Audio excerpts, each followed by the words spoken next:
Good afternoon. My name is Dr. Clyde Robertson. I am the director for the Center for African and African American Studies at Southern University at New Orleans, and I welcome you to our dynamic program which honors and celebrates living legends. We are in a city that is filled with history. Many times, history that goes unacknowledged, other times, histories that are celebrated.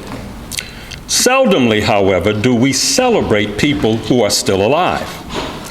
Seldomly do we celebrate those people who are still alive who actually impact upon the grassroots communities. This endeavor, the Living Legends program, strives to do the latter. We want to acknowledge and celebrate those people who have impacted upon the city of New Orleans and our communities, the communities that have been historically neglected. So again, I welcome you to this auspicious occasion. This is also a King Weekend experience. Now, when we think of Dr. Martin Luther King, we must not forget the fact that he envisioned himself a grassroots leader.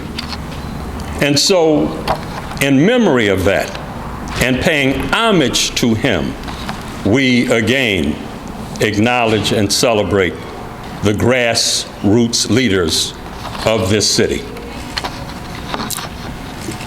Before we move forward, I'd also like to acknowledge those persons who have been rewarded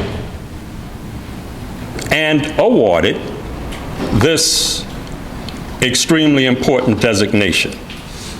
Our first living legend from 5 years ago, Brother Malik Rahim.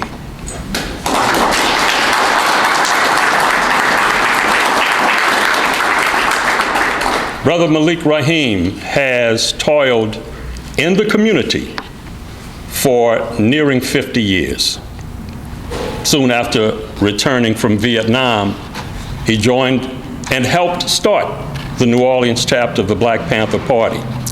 Moving forward, Brother Malik Rahim became one of the consummate and reliable community developers. Right now, he is one of the leading environmental activists in the United States. Our second living legend is here in the area of arts and culture. For 40 years, this young man has endeavored to impact upon the theatrical community. He understands clearly that in order to raise a child, we must raise the whole child, the whole human being. And so for 40 years, Anthony Bean has promoted art and culture through his Anthony Bean Community Theater Project. Brother Anthony Bean.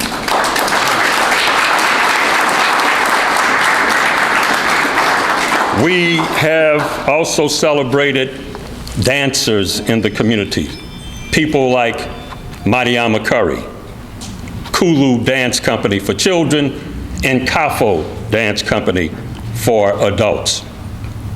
And last year, we celebrated and acknowledged the work of two dynamic women who have brought literature to the city of New Orleans. These two ladies launched the Community Book Center.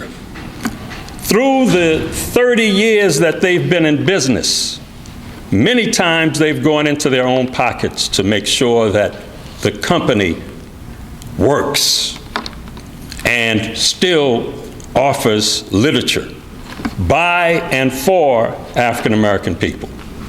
So last year, we acknowledged and celebrated as living legends Vera Warren and Mama Jennifer.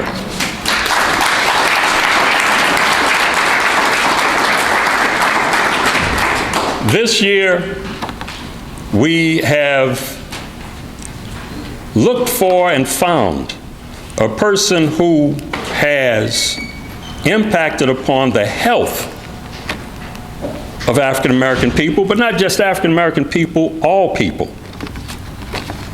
This is a man whose acquaintance I met, I would say maybe 40 years ago, over 40 years ago.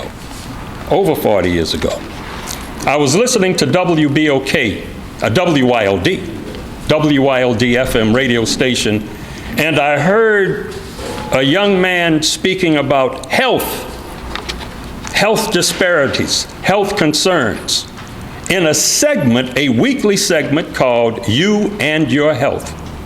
It was done in concert with another young man who would do a similarly based media blitz concerning law in the African American community. That young man was the gentleman who is seated to my right, your left, Mtamisi St. Jr. But the gentleman who discussed health and our welfare is Keith C. Ferdinand. He also established a much-needed cardiovascular center in the lower Ninth Ward. And when he did this, I may be incorrect when I make this next statement, he might have been one of the first people to do so, to establish a cardiovascular center in the middle of an African American struggling community. Now, he is an endowed chair at the prestigious Tulane University Hospital. Now, you might be asking yourself, how is this man considered grassroots? Because here, in his heart and in his soul, he is still on St. Maurice Street in the lower Ninth Ward. An extremely significant detail that we must accept, that no matter how high he gets, he's going to remain rooted in the lower Ninth Ward, in the city of New Orleans, working on behalf of his people. I want to make a note.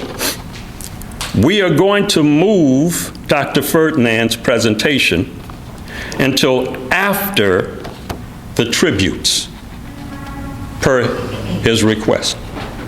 We are moving his presentation after the tributes. At this point, I'd like to bring to the microphone my chancellor, the chancellor of Southern University at New Orleans, Dr. James Amons. Thank you, sir. Thank you, Doc. Good afternoon, everyone. I want to thank everyone for being here this afternoon for this special occasion in the life of Southern University at New Orleans and the greater New Orleans community. Today, we come together to celebrate our living legends, who not only have had a tremendous impact locally, but their work has been revered nationally and globally. And for that, I'm truly excited to welcome you to our event. As Dr. Robertson has said, today we honor our fifth living legend, Dr. Keith C. Ferdinand, for his diligent work in cardiovascular health aimed at improving the health of African Americans and other high-risk and underserved populations. And I want to thank Dr. Robertson, who is our director of the SUNO Center for African and African American Studies, for his work in organizing this occasion. This is a part of our Lyceum program, which is a historic program at SUNO. I also want to thank members of our institutional advancement team and the Living Legends Committee who went through this rigorous process of identifying persons who would be representative of this award and Southern University at New Orleans. I also want to thank Dr. Adrielle Hilton. Dr. Hilton, will you stand, our Vice Chancellor for Student Affairs, who gives leadership to this Lyceum committee and all of our student-related activities here on the campus. And I also want to thank Tulane University School of Medicine for allowing us to be here today to honor and celebrate Dr. Ferdinand. You know, for almost 6 or 7 years now, SUNO has been a beacon of hope for so many people in the New Orleans community. As this city's only public, historically black university, we have a special role, a special responsibility in this community. And our goal here in 2023 is to become a leading urban university, a place where people look to for answers to critical problems, critical issues that confront the city of New Orleans and urban centers all across this country. One of the areas that we have decided that we would focus on is health disparities in this community and in communities like ours all across this nation. Many of you may know that we are also celebrating this year the opening of the SUNO Department of Nursing. We finally realized our long-term dream at our university of having a Bachelor of Science in Nursing program where we are going to produce some of the best prepared nurses of color that you will find anywhere.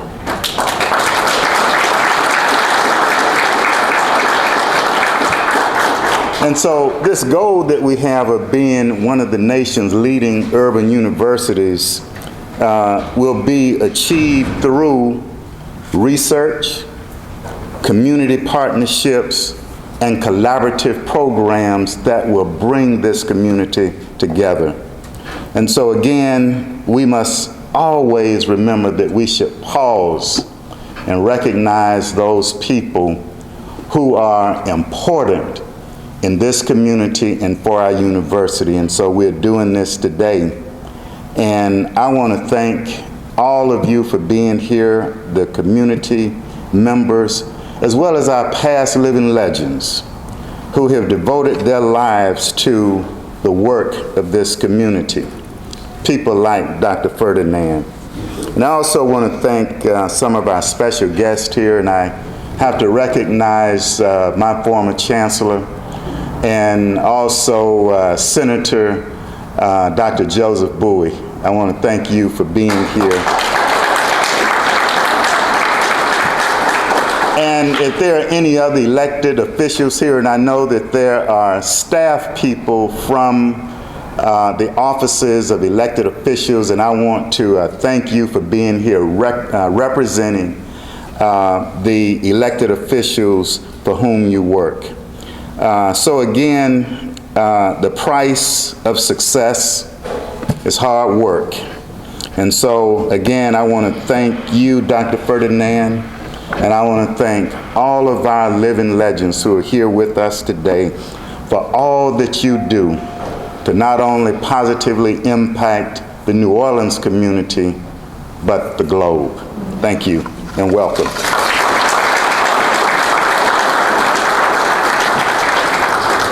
Thank you, Dr. Ammons. I'd like to have the deans of the Tulane University Medical School to rise and be stand and be acknowledged. Doctors Lee Ham and Patrick Delafontaine.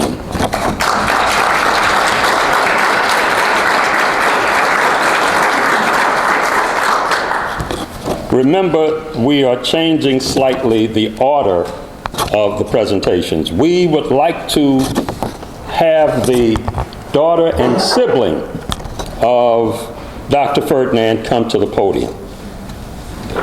Sister Rashida Ferdinand and Brother Kenneth Ferdinand. And we'd like to acknowledge a third brother, Brother Kalamu Yasalam, as well.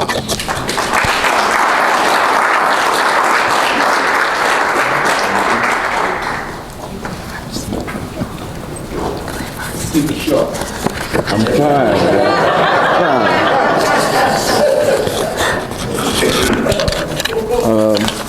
I'm Kenneth Ferdinand, Keith's big brother. And all I can say is I'm his big brother. And I'm going to read a poem, or whatever you call it, by my older brother. All right? And then I'd like to take just a minute to say a little bit more about why I'm so fortunate to be his big brother and to be here with all of you. There is a doctor in our house, a quiet healer who has prepared himself for a life of service. He takes care of all of us. Locally, this Howard-trained physician ministered to citizens he had youthfully vowed to take care of.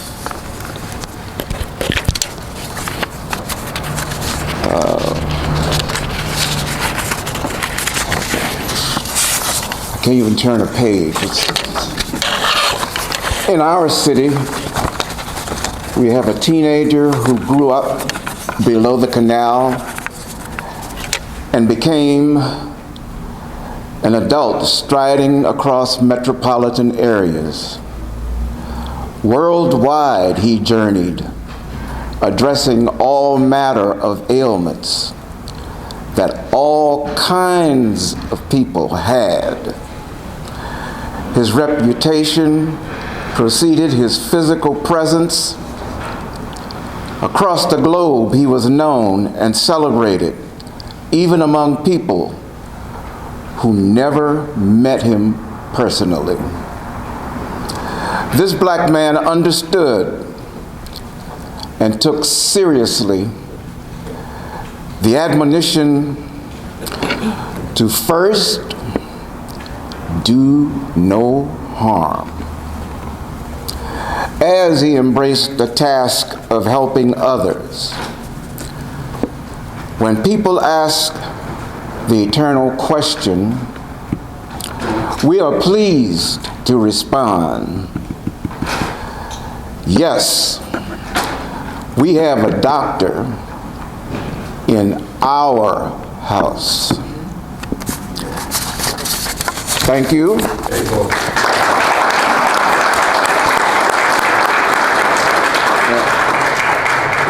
If my niece will allow me, 2 minutes? Just two. So I am the older brother, and Kalamu is older than I, so there are three of us. And we did live in the lower Ninth Ward from Lazardi Street to St. Maurice Avenue. And then Keith and I both had houses we bought on Tupelo. So the three of us have been together for quite a long time, but what have we been doing? That's the critical question. What have we been doing? And for all the beautiful people I see out here, I want to share just this. There are eras that we have. And one of the eras that we know of personally, and I don't mean just us who happen to be black, all of you who are white, red, green, or purple, you remember slavery. And that's an era, a long period of time, too long, that we all suffered through. Our ancestors documented that tragedy. But what I can say about Keith, Kenneth, and Kalamu is that we followed all of the precepts of our ancestors to do the fight. And what were we fighting? I want you to get it clear. I want you to conceptualize.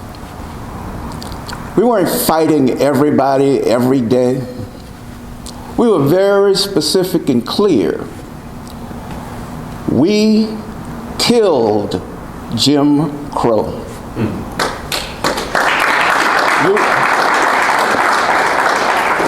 You don't understand that because many of you never lived Jim Crow. But we killed him. All of the hanging, all of the mutilations, all of the hate that was spurred by that generation of slavery, it was backed up by the invention, creation, and sustenance of Jim Crow. Keith and I and Kalamu were soldiers who had to go search him out, call him out, make it known that he was going to die. Now I say that, going to die, because I wanted to be clear, he's dead. Jim Crow is gone. Keith got here because of his qualifications, because of his hard work, because of his capable mind. Jim Crow would have said, I don't care about any of that. He needs to step back. And he's representing all of us around here who never heard of Jim Crow, who never suffered under Jim Crow, who can't even understand what Jim Crow was. But we killed him. We were the ones to kill Jim Crow.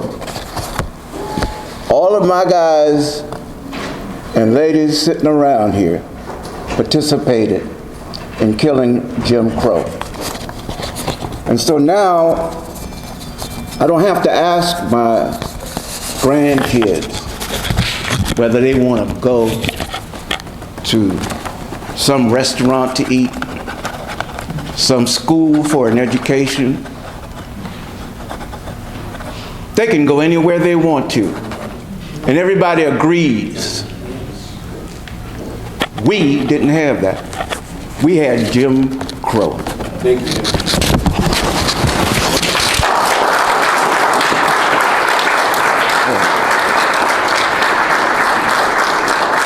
I'm sorry I had to remember to keep holding on about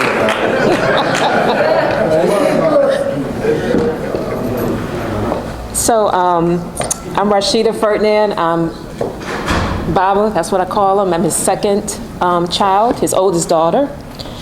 And, you know, he's the son of Inola and Valerie Ferdinand. He always makes that known. I've been knowing that since I could talk. He's a nephew of Narvali and Naomi. And he still talks about his aunties and the importance of the women in his family and what his aunties did for him. And of course, the brother of Kenneth and Kalamu. And also a husband, father, friend, colleague, comrade, all of those great things that he is for other people. But I get to know things about my father also through talking to my uncles. I had a long conversation with Kalamu a few weeks ago, and he talked about his father a lot. And it helped me to understand even more about who my father is. His mother was the daughter of a Baptist preacher and an educator, founded schools in their community. His father, military sergeant, and I would say he was a scientist. He worked at the VA hospital. He was a scientist. So he grew up with I grew up with what he grew up with, stories of discipline and hard work, with compassion and love. And it was the quiet, simple lessons that you don't always want to hear when he gives them to you. But after you think about it, you realize that you needed to hear it. But what I think people don't know about Baba is that he's a historian.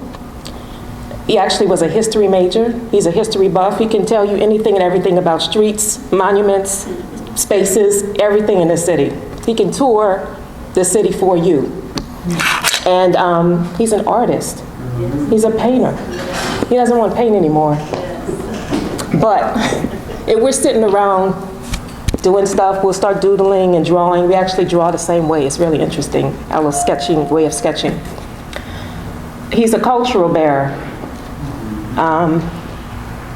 First and foremost, he loves hanging out with Fred. He becomes a completely different person when he goes to Black Men of Labor. I'm like, who are you again? So anybody who works here and wants to see other sides, when is it, September? But the day after, Labor Day? October. So he's just as much of that as he claims to be a scientist himself. But we were raised with the principles of Nguzo Saba. That was a foundation for us. My first job was what he called the family farm. He's a country boy at heart. That's where his daddy's from. My grandmother's from the city, but we always heard the story of, and Kalamu still talks it, they still talk about it, it's always stories.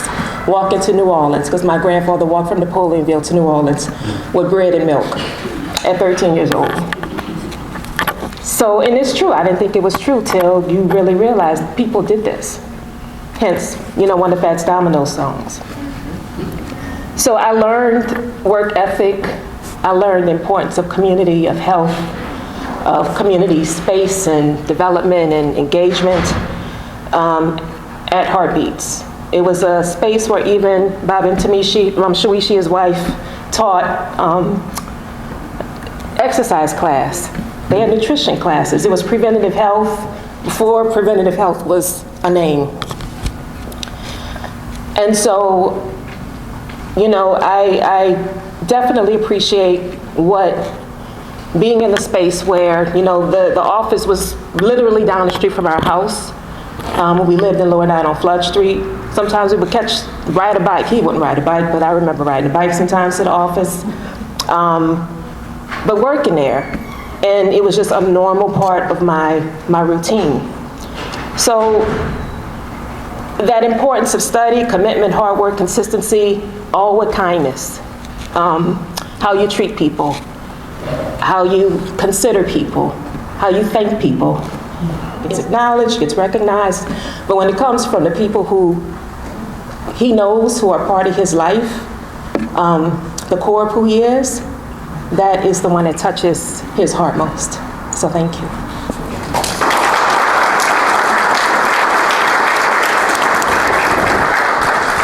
Thank you, Sister Rashida and Brother Kenneth.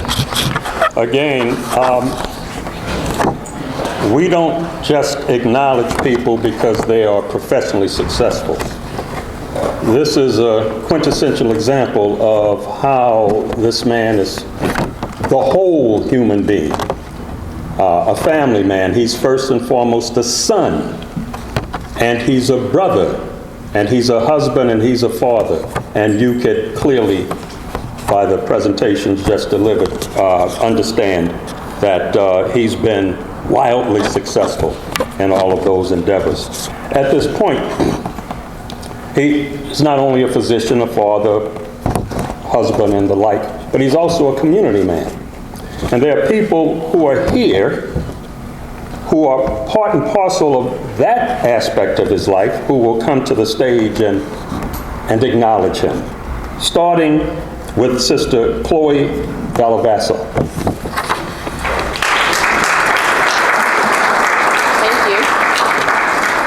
all for being here this afternoon. I'd like to start with letting everyone know my connection with Dr. Ferdinand. Well, now I am an advanced practice nurse here in cardiology, and he is my collaborating physician, so we are legally bound, which I'm very proud of. I can always go to him when I have a question. He never makes me feel like I'm bothering him. He's awesome. But our connection started decades ago. Before Dr. Ferdinand even knew I existed, my grandmother, Lillian Davidson, was one of his patients. And I was close with my grandmother, and she spoke often of Dr. Ferdinand. She spoke of him with admiration and respect and love. And so I grew up as a little girl always hearing that name. Now, my grandmother had 7 babies throughout her life. I never knew of another physician. I do not think you delivered any of her kids. I say that to say that she mentioned no other doctor. You're the only doctor that I ever knew that she had.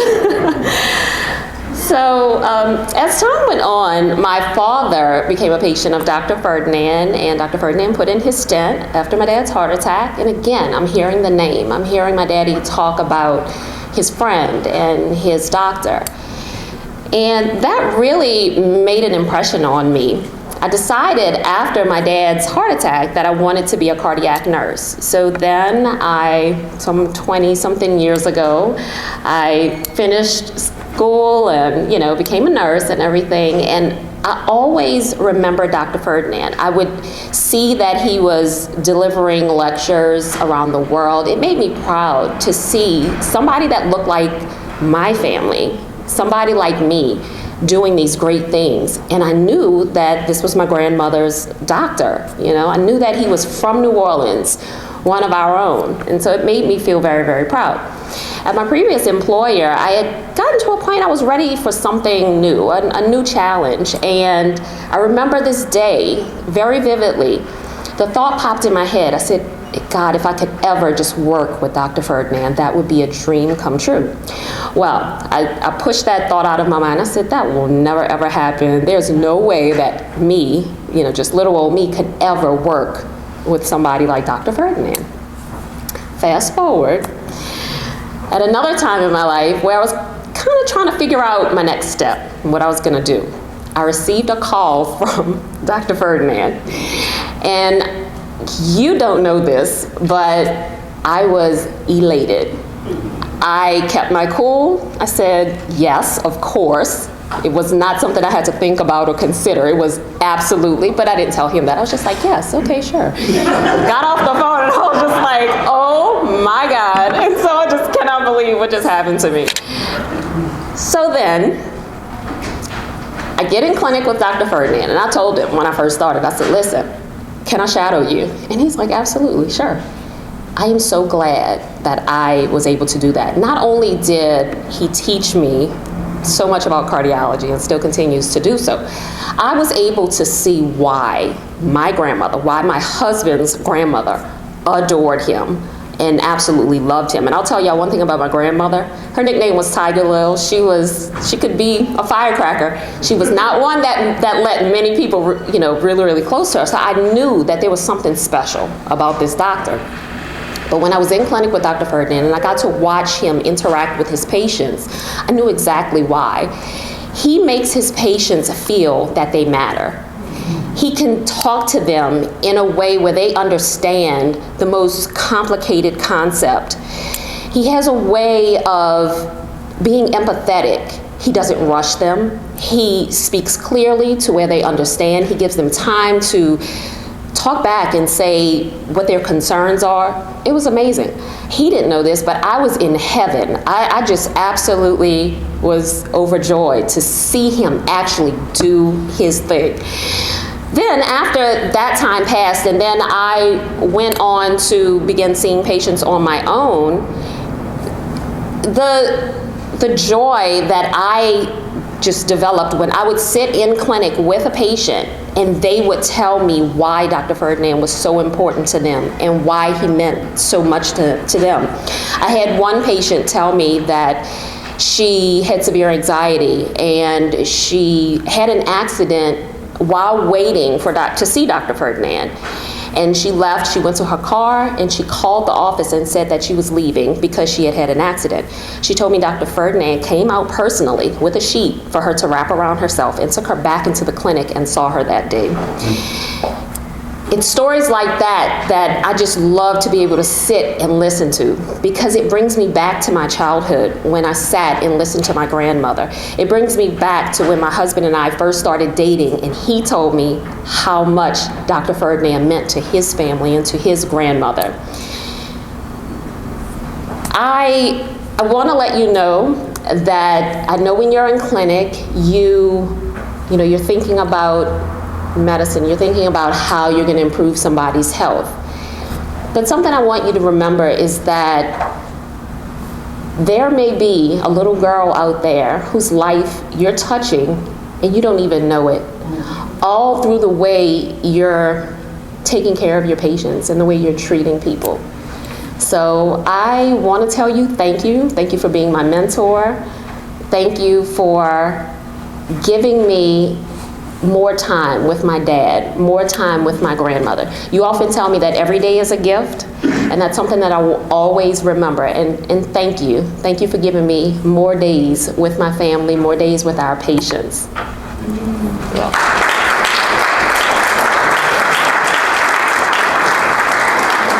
Thank you, Sister Belavasso. The next brother you will probably see during parade season, carnival season. But I first met this brother, you may not remember this.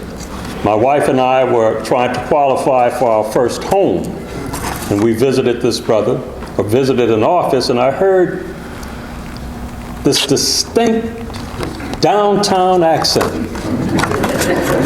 And I told my wife, we've got to get with this guy. But there were so many people waiting for him, never got to meet with him on that level. But I have met with him and talked to him relative to the culture of the city of New Orleans, and he is certainly a culture bearer, my brother Fred, who in many circles is also known as Second Line Fred. Thank you, sir, and thank you to the audience. Without me elaborating, New Orleans is by far the most Africanist city in America. And the tragedy we have is that there are forces and sources that keep that information away from the adults as well as the children. Dr. Ferdinand represents the epitome of what an African village is about. He represents the epitome of what a doctor is supposed to do, be, and apply themselves to. I have known Dr. Ferdinand 50 years, and we go back in my days of tambourine and fan. He was at Howard, and we had a little small scholarship fund, and I was the courier to get it to him. I reminded him. On another occasion, I would bring my moms to Heartbeat, and she was always delighted and happy and felt fulfilled. I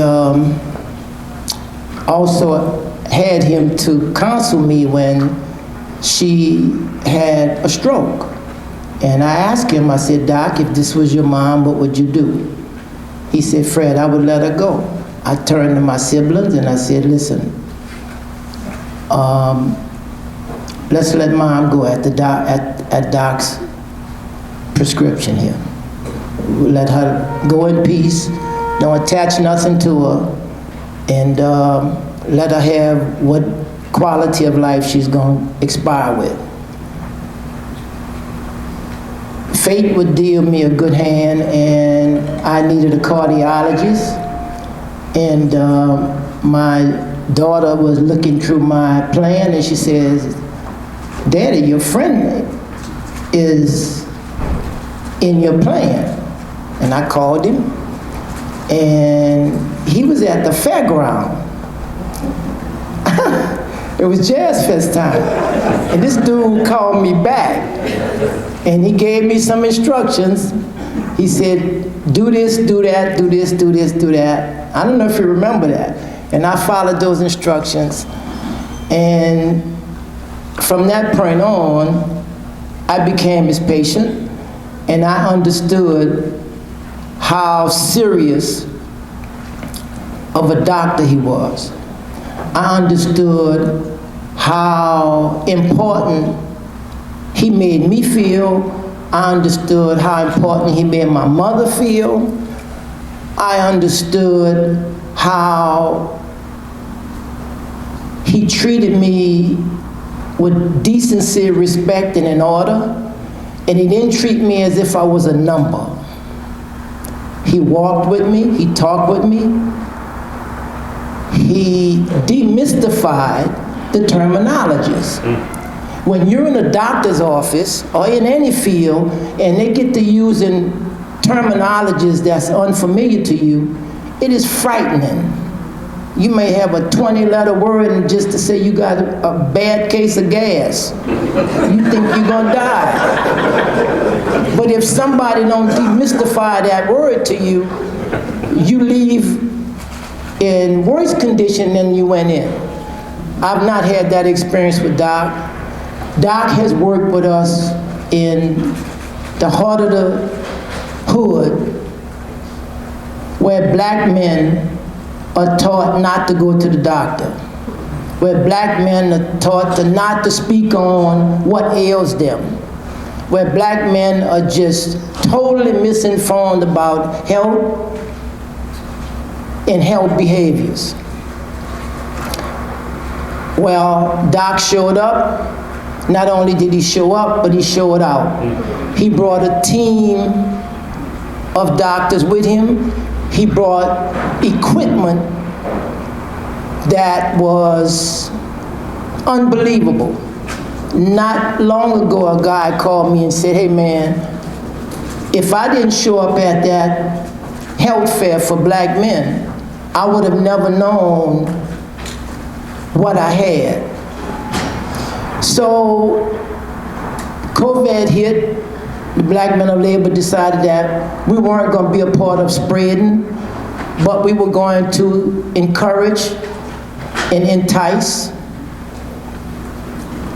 as many black men and women to come in and get whatever shot that you were afraid to get, come get it, come have a little music and get a shot so that you can save yourself, and more importantly, not participate in the foolishness of the conspiracy theory. And Doc showed up again and showed out.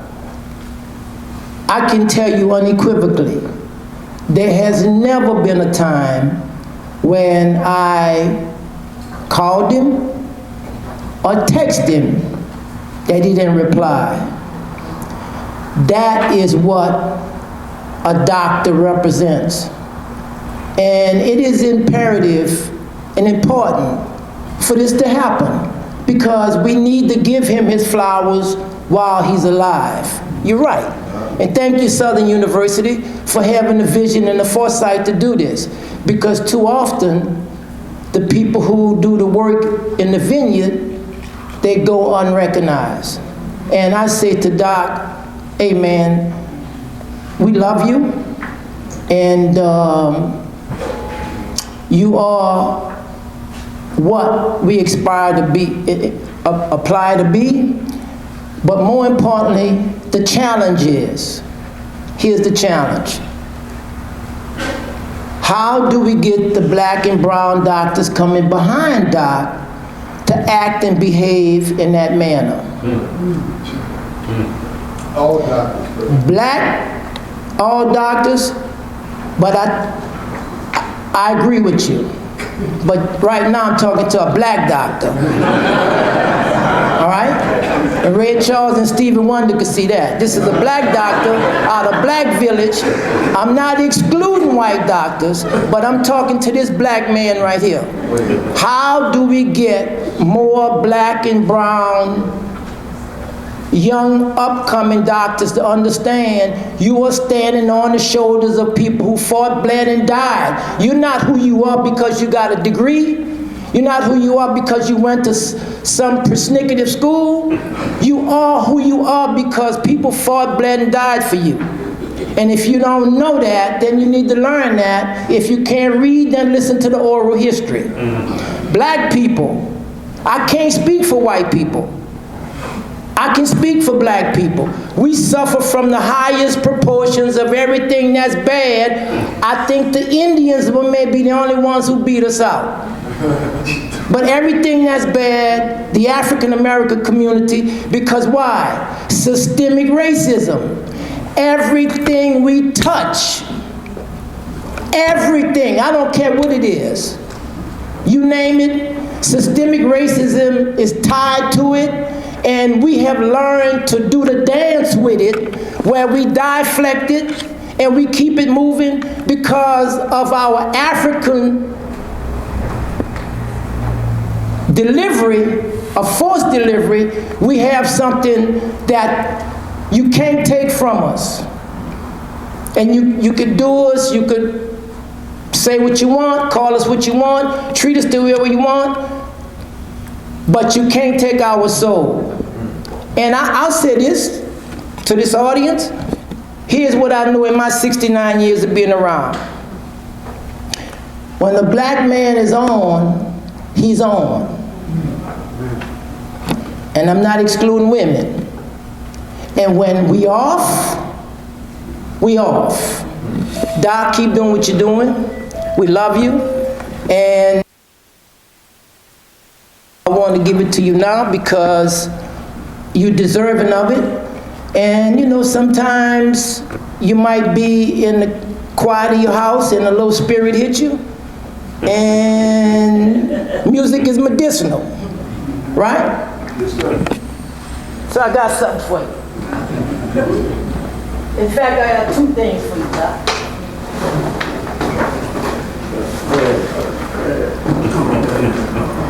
Oh, man.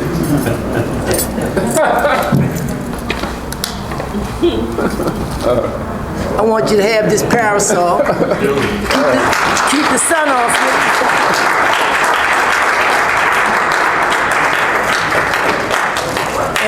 And Doc,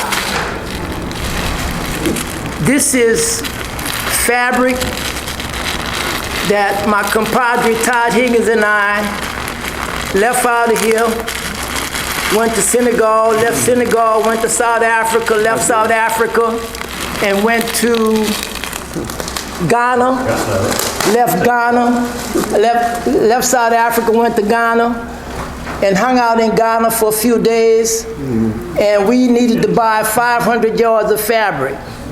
So we flew over to Kumasi, right? I got you, Doc.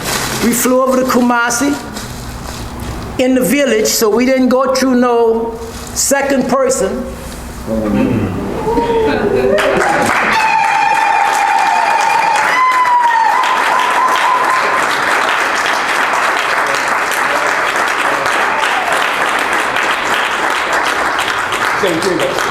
It's my doctor.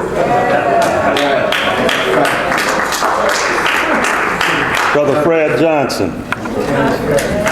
The next tribute from the community comes from a brother who, again, back in the 1970s, I was first exposed to by way of WYLD, You and the Law. I even found a copy of his book, The Trouble Book, which was an early law book which was established to help the African American community navigate through the legal system. I also grew up with his relatives, undoubtedly the St. Julians, Brother Mtimishi St. Julian.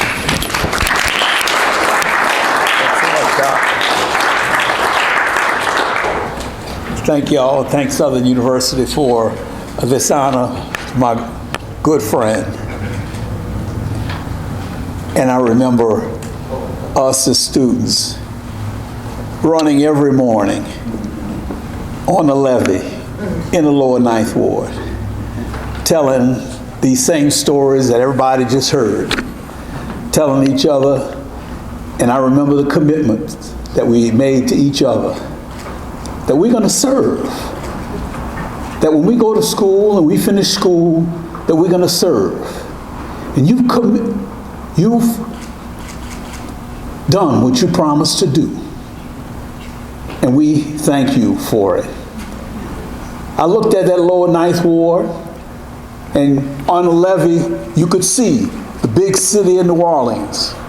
And we could see the disinvestment in the lower Ninth Ward. And we knew that lower Ninth Ward, the forgotten area of the city, but every morning we would run that levee and we could see the contrast. And we could make that commitment to the people of the lower Ninth Ward. And you kept your commitment. And I remember that time when you needed some papers notarized. And I looked at those papers and I said, you're gonna, in the lower Ninth Ward, an investment of $1 million of equipment for Heartbeats Life Center in an area of disinvestment. $1 million of medical equipment.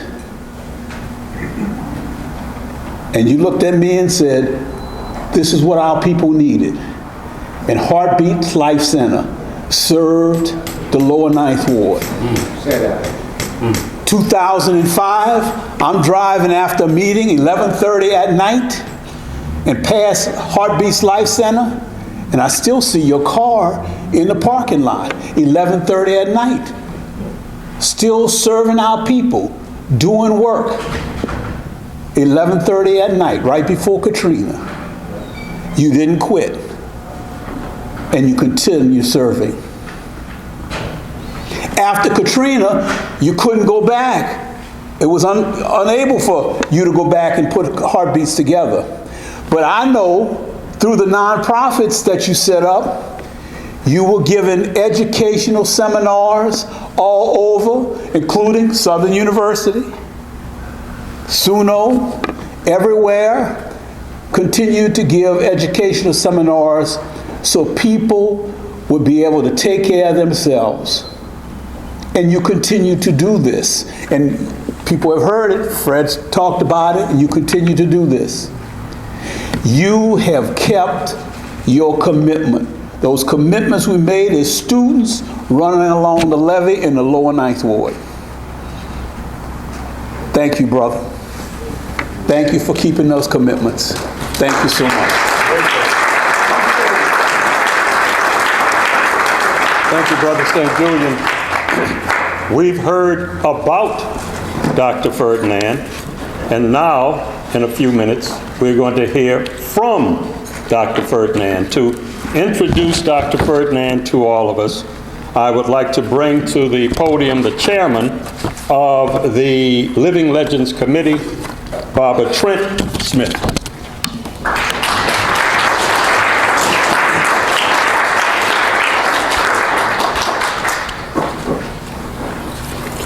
Thank you, Professor. Good afternoon, everyone, and welcome to the 2023 Living Legends Awards ceremony. As stated earlier by Professor Robertson, a Living Legend Award is given annually to acknowledge not only the past achievements of the honorees, but also the ongoing efforts to serve their communities within the city of New Orleans and beyond. I'm sorry, New Orleans. I'm not from here, so I know that's...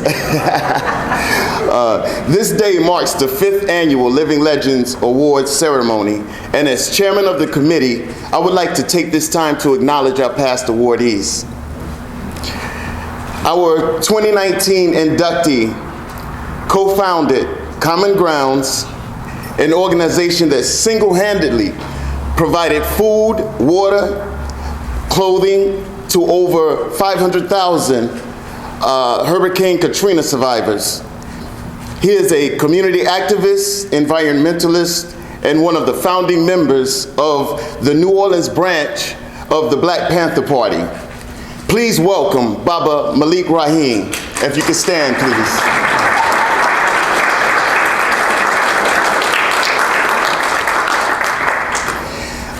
Our 2020 inductee is celebrating his 50th year of producing black theater in New Orleans. He first founded the Ethiopian Theater in 1973 alongside his brothers. He then began traveling the world, acting in various plays and movies until the year 2000, when he returned to New Orleans and founded the Anthony Bean Community Theater and Acting School, which he owns and operates to this day. Please welcome Baba Anthony Bean, if you can stand, please.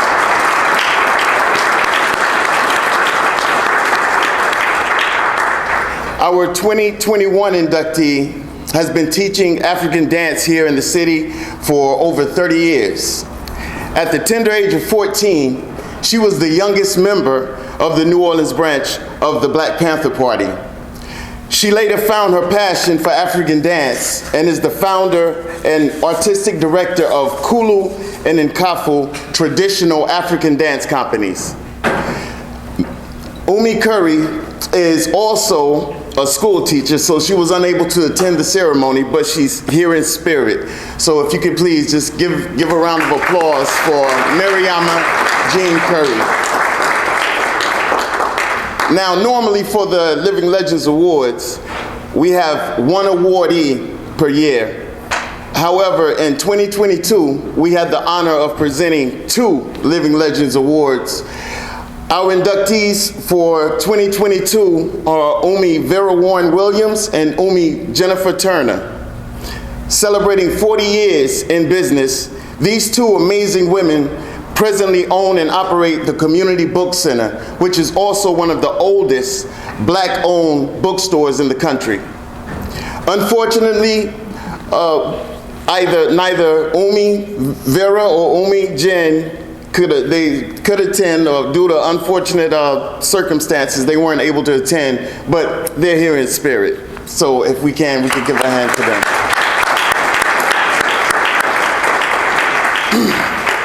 Now, this year's awardee is a living legend, not only for the city of New Orleans, but for all medical students, healthcare workers, and physicians of color to be the next generation of warriors for change as he has become. His accomplishments as former chair and chief science officer for the Association of Black Cardiologists, board member of the American Society of Hypertension, immediate past chair of the National Forum for Heart Disease and Stroke Prevention, and the Heart Healthy Community Prevention Program that focuses on African American and other high-risk cardiovascular populations are the building blocks of his legacy. Being a physician means that you're able to hear people's inner thoughts. They tell you their secrets. They believe us. They trust us. It's an important relationship, and we shouldn't take that for granted. I see so many people in the audience that I would like to thank that I'm not going to go on for a long time and do so. My grandfather was a Baptist preacher. And if you know anything about the Black Baptist Church, he would go on for about 60 minutes. And then at 63 minutes, he would say, I see y'all getting restless, I'm gonna close now. And then go on for another. I'm not gonna do that to you, I promise. I see my wife, Daphne.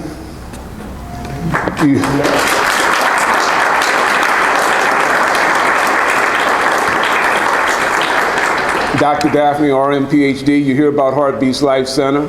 I didn't do it alone. You hear about Healthy Heart and all the community events we had, and Fred talked about going into the community and doing screenings and outreach. I didn't do it alone. Many times, Daphne is the one who sets it up, does all the logistics, struggles to make sure we have enough volunteers, and I come and do a cameo. So on this Martin Luther King coming up, I have just a few thoughts. I'm going to take about 2 minutes. We have now made Martin Luther King into a cartoon. We do the I Have a Dream speech, little black boys and little black girls. That's a very small part of who he was. He said of all forms of inequality and injustice in healthcare is the most inhumane. He said everyone could be great because everyone could serve. He died not trying to integrate, but helping the sanitation workers in Memphis to get equal pay and health insurance. And many of us believe, because I was around at that time, that he wasn't killed because of integration. He was killed because he was moving towards economic empowerment and he was against the Vietnam War. That was his greatest sin to the American government. So why I'm at Tulane? This is important.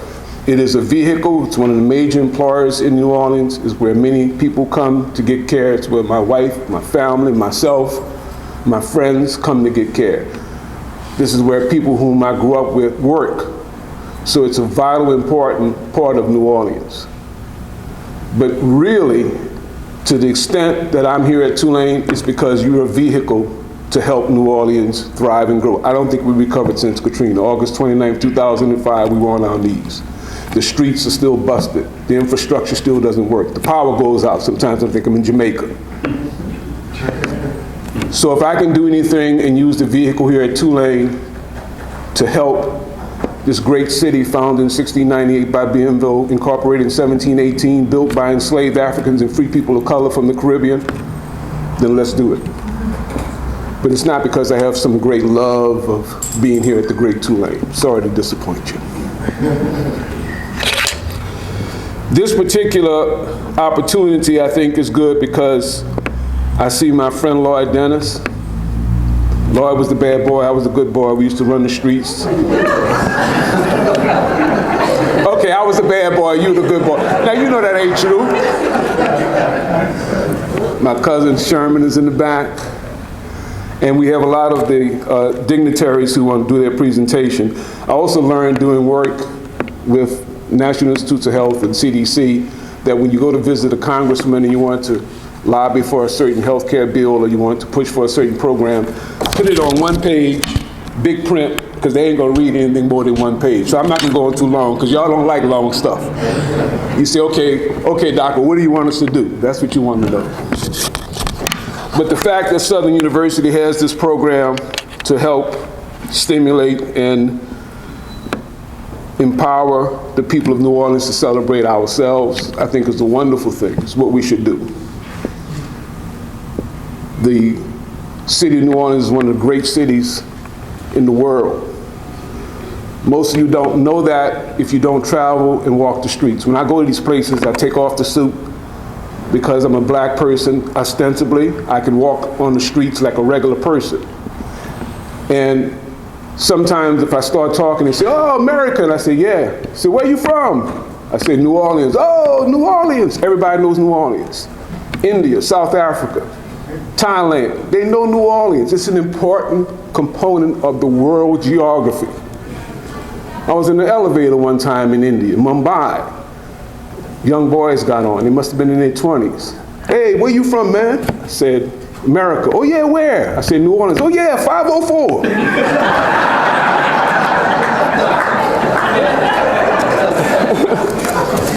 So let's work hard to sustain this gem of a city that's been here since 1698. Sometimes I get frustrated with the busted streets and the crime and the infrastructure that doesn't work, but we can't let all of those enslaved Africans and free people of color from the Caribbean who worked so hard to build this doggone city, we can't let it fall apart. Let's work together. So, Clyde, I know my politician friends, they want to do their little dip and go. Let them go. Thank you very much.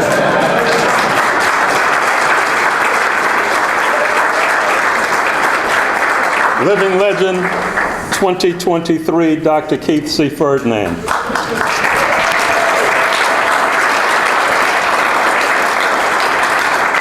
As Dr. Ferdinand has just stated, we have people in the audience who are biting at the bit to get up and pay their respects to this great man. And so, let them have it, as the special man would say. We'd like to bring Sister Mercandale to the fore. Sister Mercandale represents United States Congressman Troy Carter.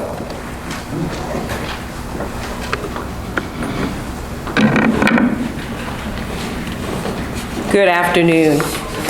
I start by saying the Congressman, as you know, was in session today and unfortunately was unable to be here to do this. But I want you to also know, first, congratulations. The Congressman's mission for this 118th session is health care. And it's very important to him to bring the necessary dollars to our community to make sure that individuals, especially those that look like us, are able to be taken care of. So I know he's very disappointed not to be here. And I want to thank you guys for offering us to come to make this presentation today. But we did something a little different. Normally, we do proclamations and certificates. Well, today we're doing what's called a congressional record. A congressional record remains in perpetuity in the Library of Congress. So when you type in Keith Copeland Ferdinand, MD, FACC, FAHA,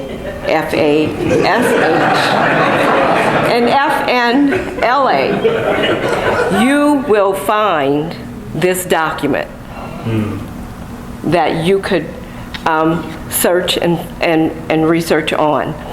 Unfortunately, it will not be there until January 24th because they are voting right now for committees.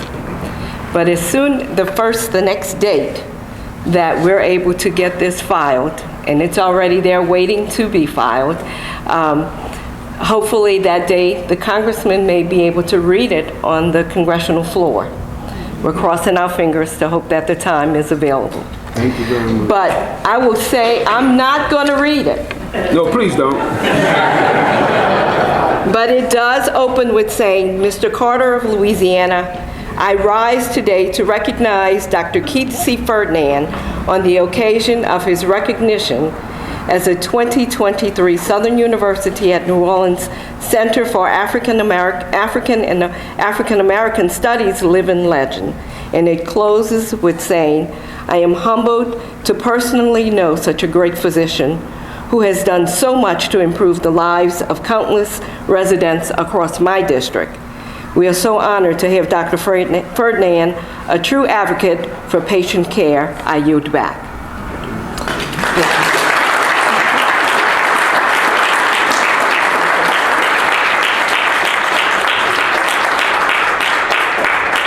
Congratulations. Thank you, Sister Mercandale.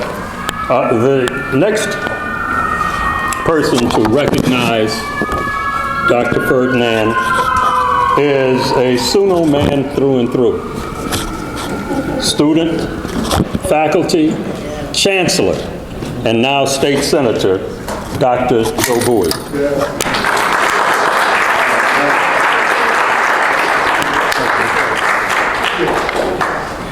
Thank you, Dr. Corrigan. Good evening.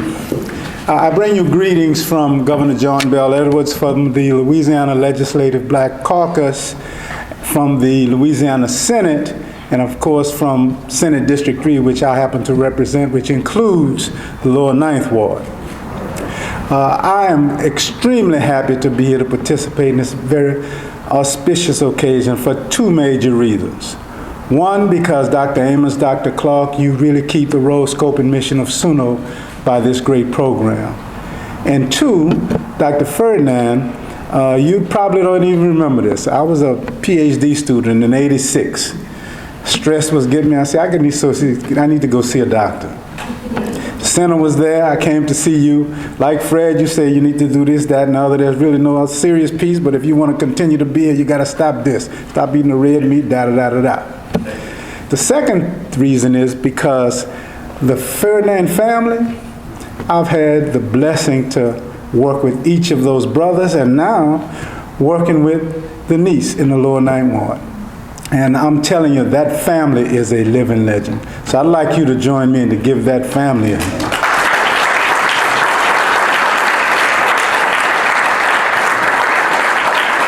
And Fred, that piece you gave him, that is the King's pattern, so that was the right piece.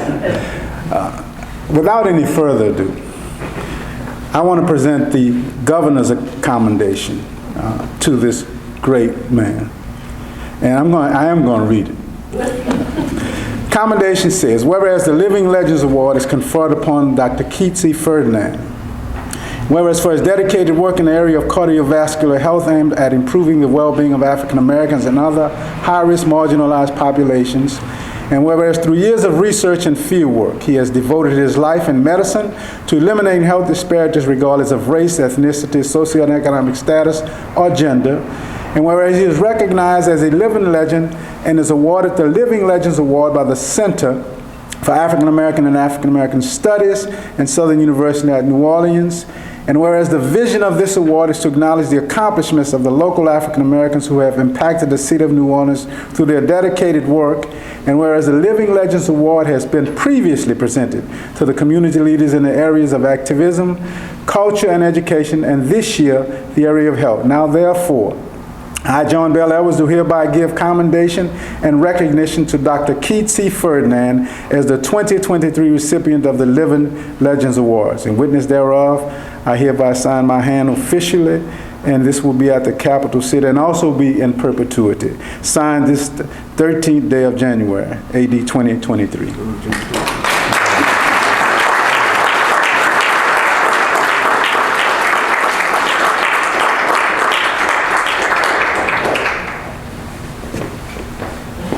Thank you, State Senator. From our own city, our mayor, the Honorable Latoya Cantrell, has also submitted recognition for this dynamic brother.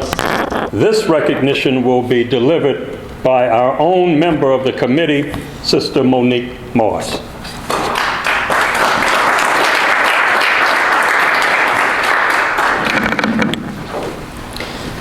Good afternoon, everyone.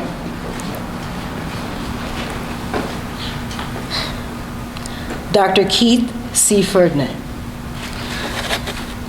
I stand here with this certificate of recognition, City of New Orleans, Mayor Latoya Cantrell. I, Latoya Cantrell, Mayor of the City of New Orleans, do hereby recognize Dr. Keith C. Ferdinand. Congratulations on receiving the CAAAS SUNO Living Legends Award. Thank you for your dedication and work in the area of cardiovascular health aimed at improving the well-being of African Americans and other high-risk, marginalized populations. Your years of research and field work and your life's devotion to medicine has helped eliminate health disparities regardless of race, ethnicity, socioeconomic status, or gender. Thank you for making people's lives healthier.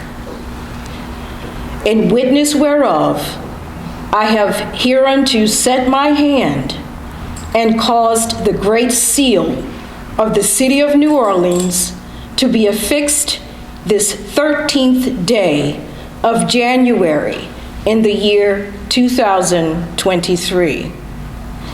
Latoya Cantrell, Mayor, City of New Orleans. Congratulations.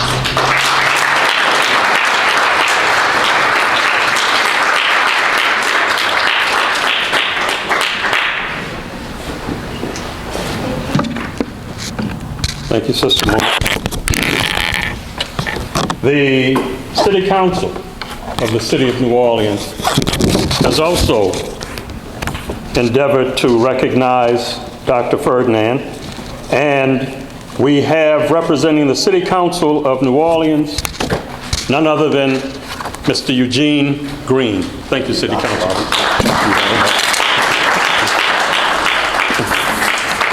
Good afternoon.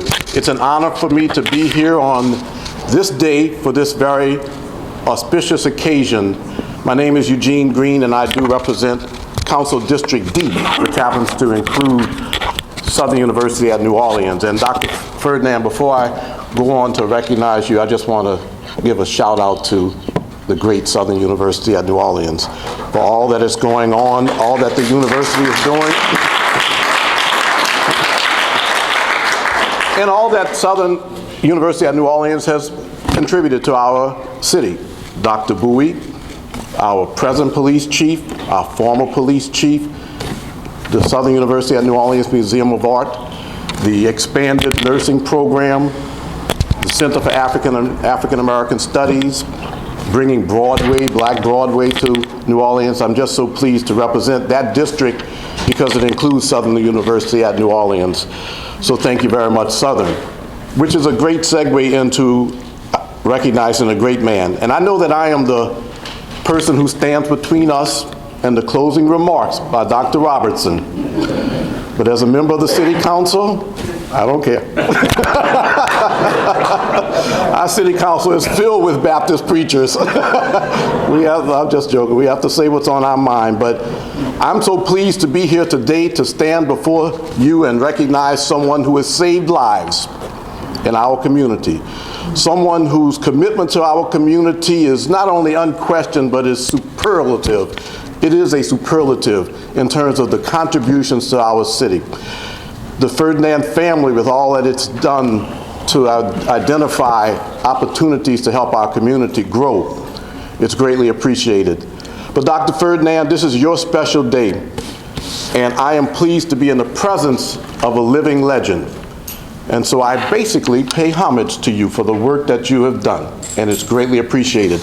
I do want to make it clear to you, I've only been on the City Council for 1 year. We're going to address potholes. We're going to address lights that are out. I heard that, right?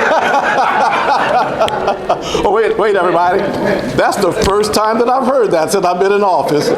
No, I recognize that we have a lot to do infrastructure-wise, and we certainly need to address some issues out there. I will tell you that the future is better, but we'll talk about that at another day. The bottom line today is a day of celebration for someone who has done so much for this community, for this nation. And so I'm pleased to present this proclamation from the City of New Orleans. And as I give this to you, it starts off with, whereas the City of New Orleans is renowned for its food. I do want you all to know that in my job as a City Council member, it is my job to tell visitors to come to our city and gorge on the food that we have. But it is not done in contradiction to what you do in terms of heart and cardiovascular health. We just tell them to take it in moderation, but spend as much money as you can. This proclamation reads, whereas the City of New Orleans is renowned for its food, festivals, famous citizens, and foreign visitors, and whereas the City Council takes great pride in paying tribute to events and activities such as this, the awarding to Dr. Ferdinand of the Living Legend Award, be it proclaimed by the City of New Orleans that the Council recognizes Keith C. Ferdinand, MD, FACC, FAHA, FASH, and FNLA, that's all on the proclamation, for motivated service and for many decades of service to the community of New Orleans and also to this nation, keeping people everywhere educated and in better health. It's in the name of and by the authority vested in the New Orleans City Council at my request, signed by all 7 members of the City Council. Once again, I am just pleased to be here for this auspicious occasion to recognize this living legend, to thank him for the work that he's done, and to thank him for the continuing work that I know he is going to do to continue to enhance our city, our health of our citizens. Thank you very much, Dr. Ferdinand.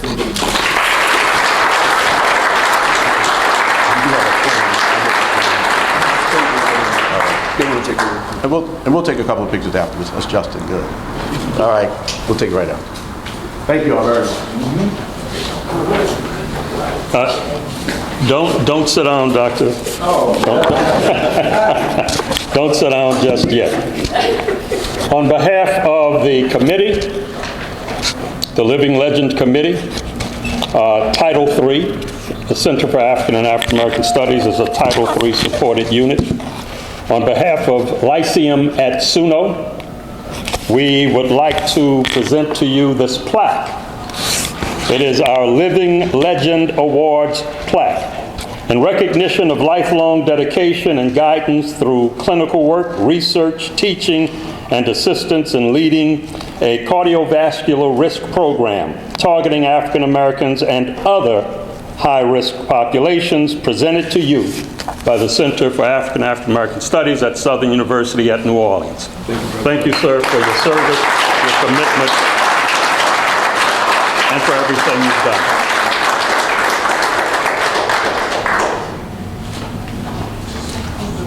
Hold it.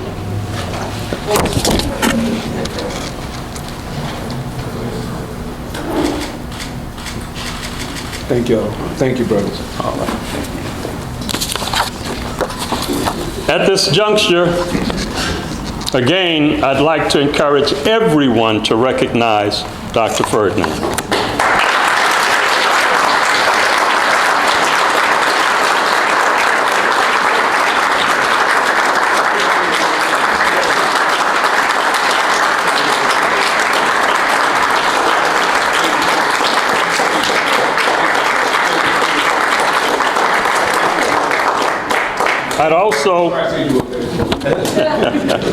I'd also like to recognize the members of our committee. Please stand, everyone who's a member of the committee. Please stand. We have Barbara Trent Smith, Sister Elise Felix, Sister Freddie, and Sister Monique Moss. That's Freddie Evans. Sister Tracy is Sister Tracy. In fact, this beautiful program was produced by Sisters Tracy, Monique, Freddie. Thank you very much. I'd also like to acknowledge the Lyceum at SUNO. Dr. Amons has recognized this brother. I'd like to personally recognize him as well for his assistance and support and teamwork. Brother Hilton, Dr. Adriel Hilton.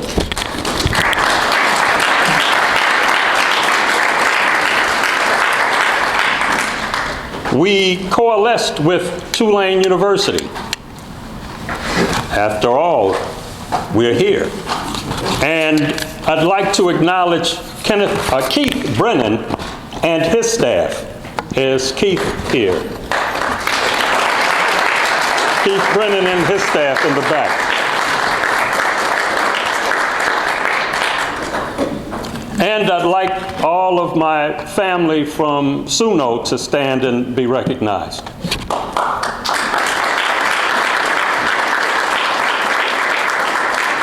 I cannot end this program without acknowledging our Department of Communications.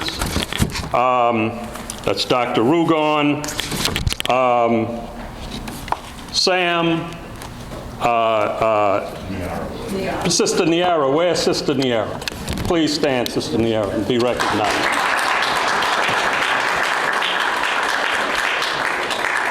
Brother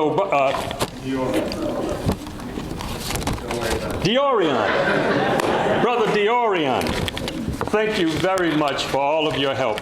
Thank you for coming out and participating in this very important refreshments over there. Also, Sister Rashida, who was a part of the committee, a family member. Every year, we identify a family member or someone very close to the honoree who could give us tidbits and who can also help us to get into why this person is as significant to the family as he is to the community. Sister Rashida, thank you for your support and your assistance.